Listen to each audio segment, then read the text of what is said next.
Hello friends, welcome to your channel Answers and Solutions. Friends, हम सभी अपने grand parents से प्यार करते हैं और उन्हें मिस भी करते हैं। आज हम मिलेंगे खुशवंत सिंह जी से, जिन्होंने अपनी ग्रैंडमदर के बारे में the portrait of a lady में लिखा है। तो आइए मिलते हैं खुशवंत सिंह जी से और जानते हैं उनके और उनके ग्रैंडमदर के रिलेशन के बारे में।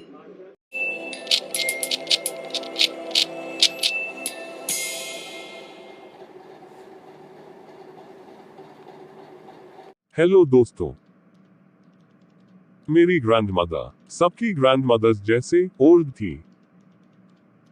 लोग मुझसे अक्सर कहते हैं वो कभी यंग और प्रिटी थी, मगर मेरे लिए ये थॉट रिवोल्टिंग थी।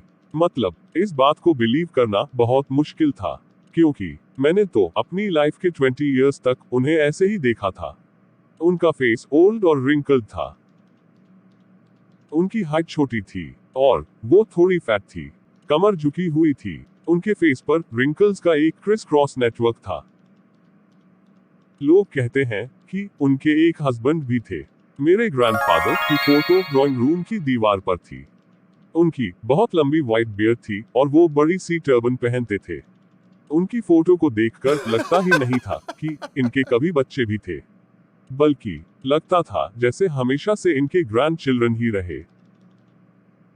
मेरी ग्रैंडमदर व्हाइट साड़ी पहनती थी और उनके एक हाथ में रोजरी यानी माला थी। उनका दूसरा हाथ उनकी झुकी हुई वेस्ट पर था, जिससे वो अपनी वेस्ट को बैलेंस करती थी। वो सारा दिन हल्के से अपनी प्रेयर्स बोलती रहती थी। मेरी ग्रैंडमदर मुझे उनके बचपन की गेम्स के बारे में बताती थी, जो कि मुझे कहानियों जैसा लगता था। दादी प्रिटी तो नहीं मगर ब्यूटीफुल थी, बिल्कुल काम और कंपोज, पीसफुल और सरीन। जब मैं छोटा था और विलेज के स्कूल में पढ़ता था, तब मेरी ग्रैंडमदर और मैं गुड फ्रेंड्स होते थे। वो मेरे लिए सब कुछ करती थी, सुबह उठाने से लेकर मुझे तैयार करने तक मेरी हर चीज का ध्यान रखती थी।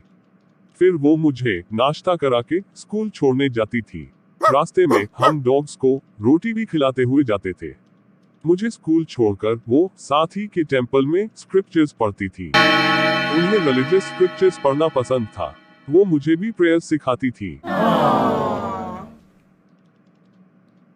फिर जब मेरे पेरेंट्स टाउन में सेटल हो गए, तो मेरे और दादी के रिलेशन में एक टर्निंग पॉइंट आया।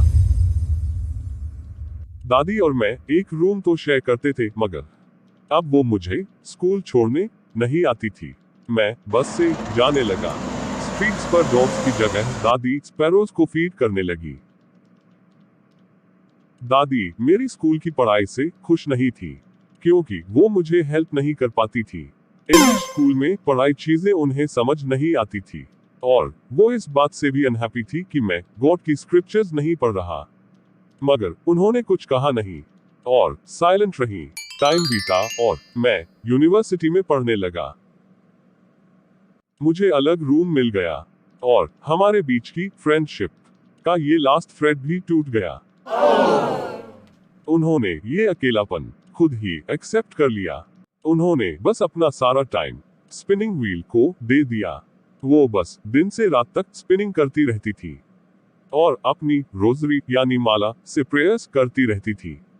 बीच में आफ्टरनून में हाफ एन आवर के लिए वो अपनी स्पैरोज को फीड करती। सारी स्पैरोज बहुत ज्यादा शोर मचाती थी। कभी कभी दादी स्पैरोज को सिली वे में डांट भी देती थी। वो उनकी लाइफ का हैप्पीएस्ट हाफ एन आवर था। जब मैंने पढ़ाई के लिए अब्रॉड जाने की सोची, तब मैं श्योर था कि दादी काफी अपसेट होंगी।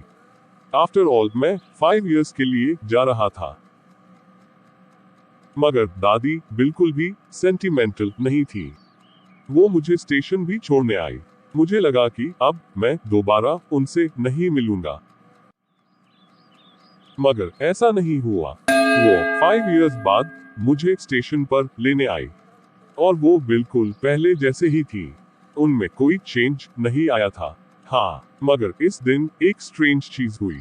लाइफ में पहली बारी दादी ने अपनी प्रेयर्स नहीं की, बल्कि उन्होंने नेबरहुड की विमेन को कलेक्ट किया और जोर जोर से ड्रम बजाते हुए गाना गाने लगी। बड़ी मुश्किल से रुकी। नेक्स्ट मॉर्निंग वो बीमार हो गई। डॉक्टर ने बोला वो ठीक हो जाएंगी, मगर दादी जानती थी कि ये उनकी लाइफ का लास्ट चैप्टर था। उन्होंने हमसे बात न करते हुए प्रेयर्स करना जरूरी समझा। वो अपने बेड में अपनी रोजरी के साथ प्रेयर्स करते करते हमेशा के लिए साइलेंट हो गई। उनकी रोजरी भी गिर गई। हमने उन्हें जमीन पर लेटा दिया और उन्हें मिलने वहां थाउजेंड्स ऑफ स्पैरोज भी आ गई। बर्ड्स बिल्कुल शांत थी। मेरी मदर ने उन्हें कुछ ब्रेड के पीसेस खाने को दिए, मगर बर्ड्स ने वो नहीं खाए। अगले दिन स्वीपर ने उन्हें साफ कर दिया।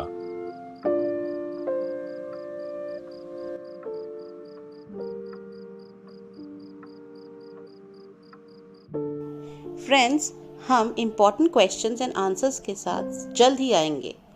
हमारे सब्सक्राइबर्स कमेंट सेक्शन में हमें सजेशंस दे सकते हैं।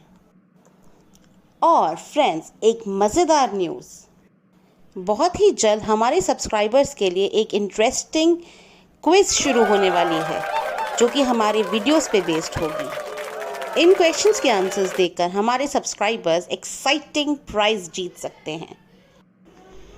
Keep learning, keep smiling, and now keep winning.